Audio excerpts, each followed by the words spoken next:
ito ay rated SPG. Striktong patnubay at gabay ng magulang ang kailangan. Maaaring may masiselang tema, lengguwahe, karahasan, sexual, horror o droga na hindi angkop sa mga bata.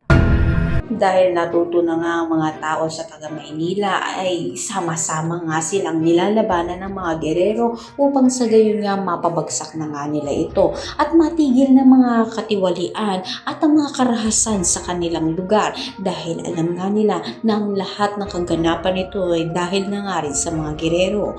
Dito nga ay nangangamba na nga si Jackie dahil lahat nga raw sila ay pababagsakin ng mga taong ito. Ngunit ayon kay Roberto ay gagawa siya ng paraan upang sa gayon nga hindi nga sila maalis sa pwesto. Sa kabilang banda naman nga magtutungo nga ito nga si Ponggay kung nasan ito nga sila Tanggol. Ngunit wala siyang kamalay-malay na namatyagan na nga siya nito ni Victorino na kung saan nasundan nga siya.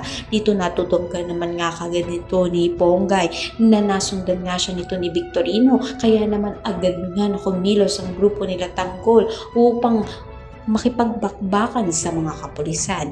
Dito isa-isa na naman nga na nasa peligro ito nga sila Tanggol na kung saan nga inisa-isa naman nga nila Tanggol ang mga kapulisan at nakuha ng tiyempo itong si Tanggol na tapusin at patumbahin na si Victorino.